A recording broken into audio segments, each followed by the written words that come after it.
Hello dear students, welcome back to your channel target Gurukul. अगर आपका भी ड्रीम है कि आप टॉप मोस्ट यूनिवर्सिटी से क्या करो, एमएससी करो, तो ये वीडियो जो है आपके लिए बहुत यूज़फुल होने वाली है, क्योंकि इस वीडियो में हम सारी ही चीज़ें डिस्कस करने वाले हैं जो कि आपको यूट्यूब पे मोस्टली कहीं नहीं मिलता है। तो यहाँ पे हम बात करेंगे कि कौन कौन सी ऐसी यूनिवर्सिटीज़ हैं जहाँ पे आप एडमिशन ले सकते हो, साथ में उस यूनिवर्सिटी तक जाने के लिए आपको क्या पाथ रहेगा, यानी क्या चीज़ें पढ़ के जानी है, क्या चीज़ें आपकी सिलेबस में इंक्लूडेड हैं जो कि एग्जैक्ट आपको उसी फॉर्मेट में आपके एग्जाम में सेम टाइप के क्वेश्चंस देखने को मिलेंगे, क्योंकि syllabus is most important, question is most important. PYQs आपको कैसे करने हैं, क्या चीज़ें आपको कवर करनी है, क्योंकि यार जो सिलेबस है काफ़ी वास्ट है, उसमें सारी चीज़ें कवर कर पाना इज़ नॉट लिटरली पॉसिबल। तो कौन सी ऐसे स्कोरिंग टॉपिक्स हैं जिसको आप कवर कर लो, कितने नंबर ऑफ क्वेश्चंस रहने वाले हैं, साथ में मैम नेगेटिव मार्किंग कितनी होती है, नेगेटिव होती भी है कि नहीं होती है। तो ये सारे अगर आपके डाउट्स हैं तो आप इस वीडियो को गो थ्रू कर सकते हो, देख सकते हो, ठीक है। तो आइए देखते हैं क्या है हमारे पास। तो देखो यार, हम फोकस कर रहे हैं एमएससी बेसिकली किस बारे में, केमिस्ट्री। अगर आपका ड्रीम है तो केमिस्ट्री के से रिलेटेड हम इस वीडियो में बात करेंगे, एमएससी केमिस्ट्री से रिलेटेड, एंट्रेंस एग्जाम से रिलेटेड। ऑल राइट, तो इसमें हम जो है ये किस पे बेस्ड होगा, किस पे फोकस करेगा, जो आपका नेक्स्ट कमिंग ईयर है 26-27 वाला सेशन जो होने वाला है उसके एंट्रेंस एग्जाम को टारगेट करेगा। ऑल राइट, नेक्स्ट देखो, तो अगर हम बात करें कि जो है मैम इसमें कौन कौन सी यूनिवर्सिटीज़ के बारे में हम बात करेंगे, तो जैसे आपका उत्तर प्रदेश में आपकी टॉप मोस्ट DDU हो गई, दीनदयाल उपाध्याय गोरखपुर यूनिवर्सिटी, आपकी लखनऊ यूनिवर्सिटी हो गई, आपकी इलाहाबाद यूनिवर्सिटी हो गई। तो इनके बारे में हम बात करने वाले हैं। आपकी जो गोरखपुर यूनिवर्सिटी है ये अपना खुद का एक एग्ज़ाम कंडक्ट कराती है एमएससी के लिए, एमएससी केमिस्ट्री के लिए एंट्रेंस एग्ज़ाम कंडक्ट कराती है। आपकी लखनऊ यूनिवर्सिटी है, ये भी स्टेट यूनिवर्सिटी है जो कि अपना खुद का एग्ज़ाम कंडक्ट कराती है। और जो आपकी इलाहाबाद यूनिवर्सिटी है प्रयागराज में, ये आपकी सेंट्रल यूनिवर्सिटी है जिसमें PGAT के थ्रू आपका जो है ये इसका एग्ज़ाम होता है। ऑल राइट, तो नेक्स्ट अगर बात करें इसमें कि जो है आपको पेपर पैटर्न क्या रहने वाला है, तो क्या रहता है, आपको जो है OMR फिल करना होता है, आपको MCQs बेस्ड जो है ये पेपर देखने को मिलता है। इसमें आपका जो होता है कि जैसे DDU हो गया, LU हो गया, लखनऊ यूनिवर्सिटी हो गई आपकी, उसमें आपका पेन एंड पेपर मोड पे आपका जो है क्वेश्चन देखने को मिलता है। आपको जाके पेन एंड पेपर मोड पे आपको क्वेश्चंस करने होते हैं, OMR बेस्ड होता है, ठीक है। और जब आप इलाहाबाद यूनिवर्सिटी की अगर हम बात करते हैं तो इलाहाबाद यूनिवर्सिटी आपका कंप्यूटर बेस्ड टेस्ट होता है, ठीक है। आपको सेंटर से एग्जाम देने होते हैं कंप्यूटर बेस्ड फॉर्मेट में। ओके, तो ये चीज़ें होती हैं आपकी। नेक्स्ट बात करें ड्यूरेशन की, तो बेसिकली 2 घंटे का देखने को मिलता है, 120 मिनट्स का आपका जो पूरा पेपर होता है वो देखने को मिलता है। क्वेश्चंस जो नंबर ऑफ क्वेश्चंस की बात करें, वो आपकी यूनिवर्सिटी टू यूनिवर्सिटी, किस यूनिवर्सिटी को टारगेट कर रहे हो उस पर डिपेंड करेगी, ठीक है। 75 to 100 क्वेश्चंस, 150 क्वेश्चंस, ऐसे आपको नंबर ऑफ क्वेश्चंस देखने को मिलते हैं अगर आप इसको फोकस कर रहे हो तो, ठीक है। डिपेंड करेगा कि किस यूनिवर्सिटी आपकी, कौन सी यूनिवर्सिटी आपका टारगेट है, क्योंकि सभी यूनिवर्सिटियाँ अपनी अलग अलग नंबर ऑफ क्वेश्चंस देते हैं, उसके हिसाब से नंबर, एक क्वेश्चन के कितने मार्क्स कैरी करेंगे वो भी डिफरेंट हो रहे होते हैं सबके, ठीक है। नेगेटिव मार्किंग की बात करें तो देखो, जो अपनी DDU है, दीनदयाल उपाध्याय गोरखपुर यूनिवर्सिटी, या फिर लखनऊ यूनिवर्सिटी है, तो यहाँ पे आपको नेगेटिव मार्किंग नहीं देखने को मिलती है, कोई भी नेगेटिव मार्किंग आपकी नहीं होती है, ठीक है। नो नेगेटिव मार्किंग, यानी कि आप टोटल जो आपके क्वेश्चंस होते हैं आप उनको अटेम्प्ट कर सकते हो बिना ये सोचे कि हाँ यार इसमें क्या हो जाएगा, आपका नेगेटिव मार्किंग हो जाएगी, ठीक है। नेक्स्ट हम अगर बात करें कि यहाँ पे DDU गोरखपुर की अगर बात करें स्पेसिफिकली, तो पेपर का पैटर्न क्या रहेगा, आपको टोटल नंबर ऑफ क्वेश्चंस 100 होते हैं। टोटल कितने नंबर ऑफ क्वेश्चंस होते हैं, 100 क्वेश्चंस पूछे जाते हैं, और जो 100 क्वेश्चन आपको 2 घंटे में, 2 आवर्स टाइमिंग में, 120 मिनट्स में आपको करने होते हैं। कोई ओवर नेगेटिव मार्किंग नहीं होती है, आपको MCQ बेस्ड एग्जाम देना होता है विदाउट एनी नेगेटिव मार्किंग।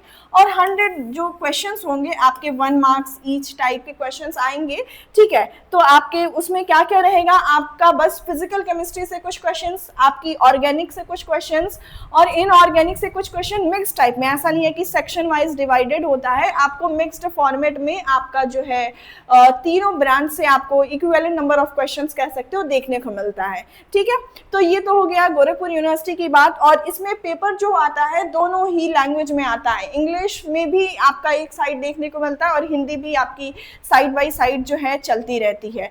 तो जो अपना पेपर है वो दोनों ही लैंग्वेजेस में कवर होता है, ठीक है, तो लैंग्वेज की कोई दिक्कत नहीं है सच। फिर नेक्स्ट इसमें क्या है कि अपने पास जो है लखनऊ यूनिवर्सिटी है, लखनऊ यूनिवर्सिटी की बात करें तो यहाँ भी आपको टोटल 100 क्वेश्चंस देखने को मिलेंगे, जिसमें आपसे सिर्फ केमिस्ट्री ही पूछेगा। आपकी क्या पूछेगा? केमिस्ट्री ही पूछेगा। जैसे आपका physical chemistry, organic and inorganic तीनों ब्रांच आपसे डीडीयू में पूछा, सेम वही उसी पैटर्न पे आपकी लखनऊ यूनिवर्सिटी भी क्वेश्चंस जो है वो पूछ रही होती है। यहाँ पे क्या होता है, number of questions, total questions 100 होते हैं, मार्क्स 100 होते हैं, और कितना टाइम दिया जाता है, तो आपकी जो है 2 आवर्स का टाइम होता है। यहाँ पे 1/3 मार्क्स कट होते हैं, डिडक्ट होते हैं फॉर जो है आप गलत करोगे उसके हिसाब से मार्क्स आपके कट होंगे। ओके, डीडीयू में कोई नेगेटिव मार्किंग नहीं है, यहाँ पे आपको नेगेटिव मार्किंग देखने को मिल रहा है। और यहाँ पे कोई भी फिक्स सेक्शन नहीं है, मिक्स टाइप, जैसा कि मैंने डीडीयू में भी बताया मिक्स्ड क्वेश्चंस होते हैं, ऐसा नहीं होता है सेक्शन वाइज डिवाइडेड हो आपका, नहीं, आपका मिक्स्ड क्वेश्चंस देखने को मिलते हैं। ऑलराइट, तो आई होप ये चीजें भी आपको क्लियर हैं। नेक्स्ट बात करें इलाहाबाद यूनिवर्सिटी के पेपर पैटर्न की, तो यहाँ पे यार आपको देखो इसमें 2 पेपर होता है। यहाँ पे आपका जो केमिस्ट्री वाला होगा, जो जिसमें सिर्फ सब्जेक्ट आपका पूछेगा, वो 150 एमसीक्यू आपसे पूछता है, ठीक है, आपको 2 घंटे में 150 एमसीक्यूज करने होते हैं, आपका टोटल 150 मार्क्स कैरी करेगा, और 1/4 क्वेश्चन जितने नंबर का होता है, मतलब इसमें आपका 1/4 क्या होगा, अगर एक क्वेश्चन को गलत किया तो आपका 1/4 मार्क्स क्या हो जाएगा, वहाँ पे डिडक्ट हो जाता है, ठीक है। तो इस चीज को आपको ध्यान में रखना है, क्योंकि आपका नेगेटिव मार्किंग हो रही है। और इसमें आती क्या है, तो वही चीज यार, अब 150 जो है एमसीक्यूज हैं, तो 50-50 अप्रॉक्स, फिजिकल से 50 क्वेश्चंस, आपके इनऑर्गेनिक से 50 आपको देखने को मिलेगा, और जो है ऑर्गेनिक से 50 क्वेश्चंस देखने को मिलेंगे। तो इसमें भी आपका टोटल मिला के 150 क्वेश्चंस तीनों से होता है। इसमें आपका section by section evenly distributed रहता है, ठीक है। डीडीयू और एलयू में ऐसा कुछ नहीं है कि इवनली 35 ऐसे आपको देखने को मिलेगा, इट्स नॉट लाइक दैट। लेकिन यहाँ पे आपका फिक्स्ड है, आपको हर एक सेक्शन से इक्वल नंबर ऑफ क्वेश्चंस देखने को मिलेंगे। और अगर बात करें तीनों यूनिवर्सिटीज में डिफिकल्टी लेवल की, तो डीडीयू सबसे लो लेवल डिफिकल्टी लेवल में अगर बात करें, फिर आपका लखनऊ यूनिवर्सिटी उससे हल्का सा टफर साइड जाता है, बहुत हल्का सा, 19-20 का बस फर्क है दोनों में। लेकिन जो आपका एयू है, इलाहाबाद यूनिवर्सिटी है, उसमें आपका मॉडरेट टू डिफिकल्ट क्वेश्चंस पूछा जाता है, ठीक है। मॉडरेट टू डिफिकल्ट क्वेश्चन आपके इलाहाबाद यूनिवर्सिटी में देखने को मिलते हैं, बहुत सारे न्यूमेरिकल बेस्ड भी देखने को मिलते हैं। लेकिन डीडीयू एलयू में तो यार 1-2 आ गया numerical based is more than enough, उससे ज़्यादा नहीं पूछता है। लेकिन यहाँ पे अच्छे खासे आपको numerical based question Allahabad university में देखने को मिलते हैं, ठीक है। अब आपके मन में क्वेश्चन आ रहा होगा कि मैम इतने सारे सिलेबस हैं, इसको प्रिपेयर कैसे करें, इसकी तैयारी कैसे करें। तो लेट मी इन्फॉर्म यू कि यहाँ पे हमारे पास एक बैच है जिसमें हम पूरी प्रिपरेशन कराते हैं एंट्रेंस एग्जाम की, जिसमें आपका 2026 वाला एंट्रेंस एग्जाम होगा, उसको टारगेट करके ये बैच है।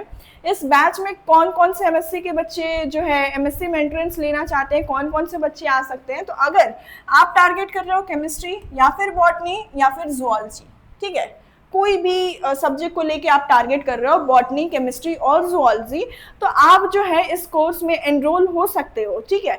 इसमें क्या मिलेंगी आपको, सारे मतलब ये तीनों सब्जेक्ट्स मिल जाएंगे, क्योंकि कुछ बच्चे होते हैं उसका एंड सेमेस्टर में दोनों अगर सब्जेक्ट है तो दोनों का एमएससी एंट्रेंस एग्जाम देते हैं, उस बेस पर डिसाइड करते हैं कि करना कौन सा है ना।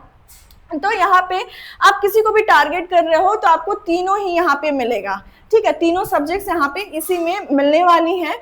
और आपका क्या है पीवाई, इसमें आपको पीवाईक्यूज प्रोवाइड किए जाएंगे, क्योंकि सिलेबस कितना भी पढ़ लो, अनटिल एंड अनलेस आप एमसीक्यूज ना करो यार, उस पर फोकस ना करो, तो वो किसी काम के एमसीक्यूज नहीं रह जाते हैं, वहाँ से आपके क्वेश्चंस नहीं लग रहे हैं, तो फिर कोई मतलब नहीं है। तो यहाँ पे हम बहुत ही सफिशिएंट नंबर ऑफ पीवाईक्यूज को कर रहे होंगे, देन हम कई सारे एज इट इज जैसे आपके एग्जाम में क्वेश्चन पेपर आते हैं, सेम उसी पैटर्न पे क्वेश्चन को सॉल्व करेंगे, जो कि आपका क्या होगा, एज अ मॉडल पेपर के तौर पर हम उसको सॉल्व कर रहे होंगे, ठीक है।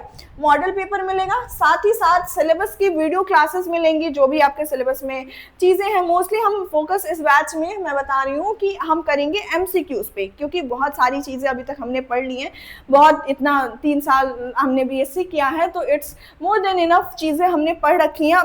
मेन फोकस है अपना क्वेश्चन सॉल्व करना।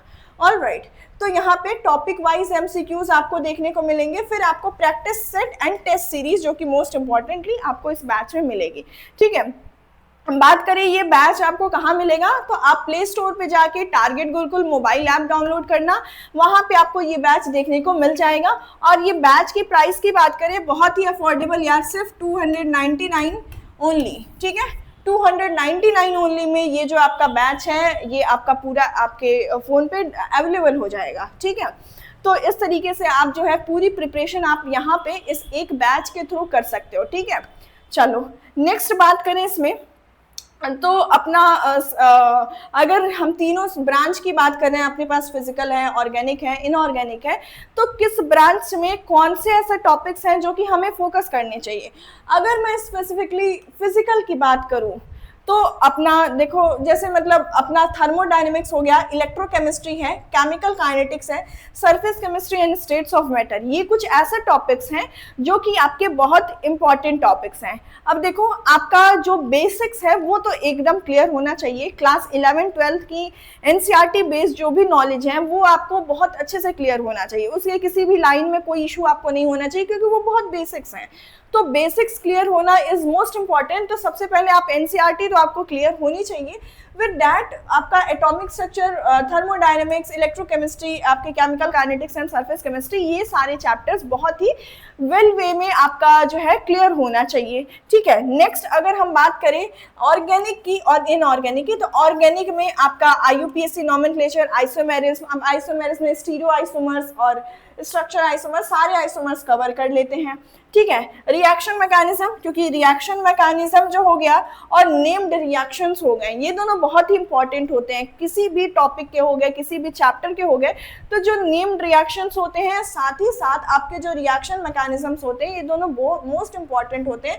तो आप हर एक चैप्टर के जितने भी BSc में जितने भी नेम्ड रिएक्शन पढ़ा है, सबकी एक डिटेल लिस्ट बना लो, सबको बहुत अच्छे से कवर कर लो, ठीक है। फिर नेक्स्ट आपकी एरोमेटिक कंपाउंड, स्टीरियो केमिस्ट्री, यार जो भी एग्जाम दोगे ना, ये जो चैप्टर है, ये जो यूनिट है स्टीरियो केमिस्ट्री, ये आपको मार्क्स दिलाएगी ही दिलाएगी।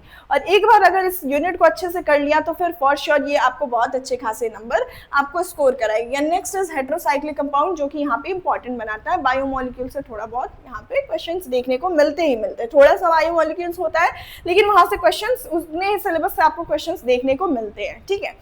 नेक्स्ट अपना इनऑर्गेनिक की बात करें तो पीरियोडिक टेबल, पीरियोडिसिटी, ये तो बहुत बेसिक है। फिर केमिकल बॉन्डिंग में वर्सिपल थ्योरी, आपको कोई भी स्ट्रक्चर दिया हो उसमें बॉन्ड पेयर, लोन पेयर, उसकी ज्योमेट्री, शेप, ये सारी चीज़ें बहुत ही वेल वे में आपको आना चाहिए। फिर नेक्स्ट आपकी हाइब्रिडाइजेशन, ठीक है, आपको हाइब्रिडाइजेशन आ रहा है तभी शेप एंड ऑल बता पाओगे। Molecular orbital theory, chemical bonding में ये सारी चीज़ें इंपॉर्टेंट है। Next P block, D block and F block elements, ये वाली unit. And next coordination chemistry, ये भी जो यूनिट है ना, ये आपको अच्छे खासे नंबर गेन करा के जाएगी। कौन? कोऑर्डिनेशन केमिस्ट्री, ठीक है।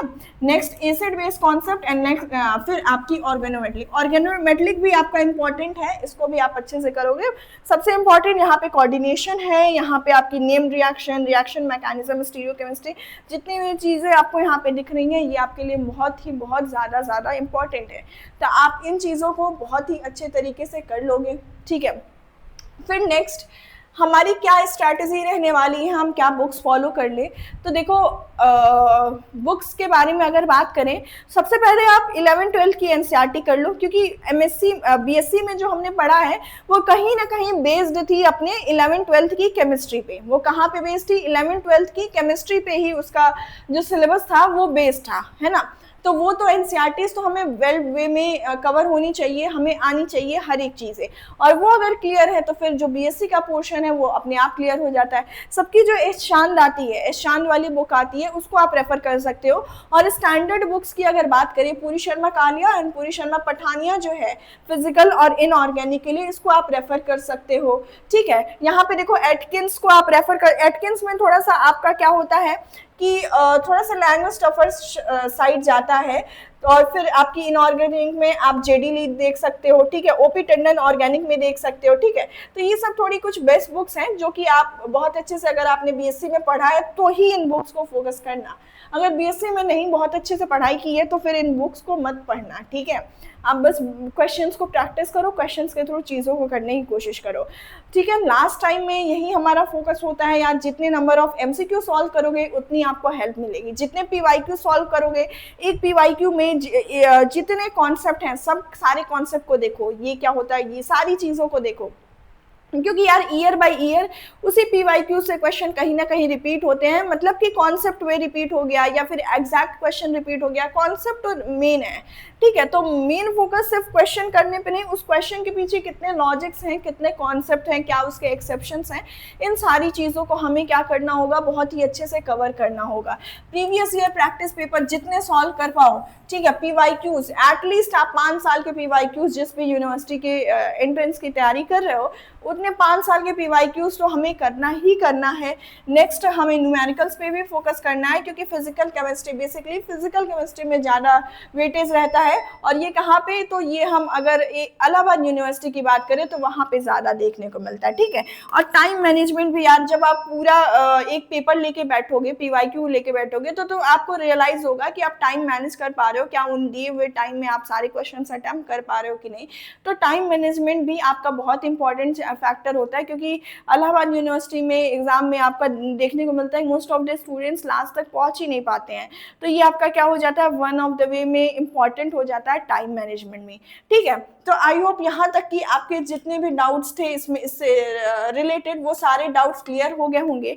तो इस वीडियो के लिए, इस लेक्चर के लिए इतना ही रखेंगे। अगर आपको जो है कोई भी डाउट होगा तो आप कमेंट सेक्शन में जाके आप अपने क्वेरी को रेज कर सकते हो, वहाँ पे आपको आंसर्स मिल जाएंगे, ठीक है। तो आई होप आपको ये वीडियो अच्छी लगी, ठीक है। तो that's all for this video, thank you so much.